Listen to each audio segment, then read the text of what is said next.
Hi friends, ನಾನು ಇವತ್ತು ನಿಮಗೆ ಕನ್ನಡದಲ್ಲಿ ವಾಟ್ಸಪ್ಪಲ್ಲಿ ಮೆಸೇಜ್ ಹೇಗೆ ಕಳಿಸ್ಬೋದು ಅಂತ ತಿಳಿಸ್ಕೊಡ್ತೀನಿ. ಸೊ ಇವಾಗ ವಾಟ್ಸಪ್ ಓಪನ್ ಮಾಡ್ತೀನಿ. ಸೊ ಅಲ್ಲಿ ಯಾವುದಾದ್ರೂ ಒಂದು ಮೆಸೇಜ್ ಬಾಕ್ಸ್ ಓಪನ್ ಮಾಡೋಣ. ಮೆಸೇಜ್ ಮೇಲೆ ಕ್ಲಿಕ್ ಮಾಡಿ, ಅದಾದಮೇಲೆ ಕೀಬೋರ್ಡಲ್ಲಿ ಇಂಗ್ಲೀಷ್ ಅಂತ ಇರುತ್ತೆ ಕೆಳಗಡೆ, ಅದನ್ನು ಒತ್ತಿ ಹಿಡೀರಿ. ಆವಾಗ ನಿಮಗೆ ಈ ಆಪ್ಷನ್ ಬರುತ್ತೆ. ಸೊ ಅದರಲ್ಲಿ ಲ್ಯಾಂಗ್ವೇಜ್ ಸೆಟ್ಟಿಂಗ್ ಮೇಲೆ ಕ್ಲಿಕ್ ಮಾಡಿ. ಅದಾದಮೇಲೆ ಅಲ್ಲಿ ನಿಮಗೆ ಆ್ಯಡ್ ಕೀಬೋರ್ಡ್ ಅಂತ ಆಪ್ಷನ್ ಇರುತ್ತೆ, ಅದ್ರ ಮೇಲೆ ಕ್ಲಿಕ್ ಮಾಡಿ. ಅದಾದಮೇಲೆ ಆ ಲಿಸ್ಟಲ್ಲಿ ನಮಗೆ ಕನ್ನಡ ಅಂತ ಲ್ಯಾಂಗ್ವೇಜ್ ಸಿಗುತ್ತೆ. ಸೊ ನಾವು ಅದನ್ನು ಸೆಲೆಕ್ಟ್ ಮಾಡೋಣ.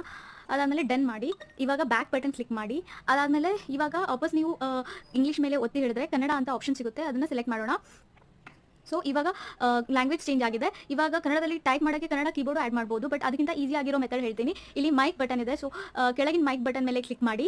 ಆವಾಗ ನಾವೆಲ್ಲ ಮಾತಾಡೋದು ಅಲ್ಲಿ ಟೈಪ್ ಆಗುತ್ತೆ. ಸೊ ಟೈಪ್ ಮಾಡಿದ ನಂತರ ಯಾವ್ದು ನಿಮಗೆ ಬೇಕೋ ಅದನ್ನೆಲ್ಲ ಇಟ್ಬಿಟ್ಟು, ಬೇಡದನ್ನು ನೀವು ಡಿಲೀಟ್ ಮಾಡಿಬಿಟ್ಟು ನೀವು ಸೆಂಡ್ ಮಾಡ್ಬೋದು ಈ ಥರ.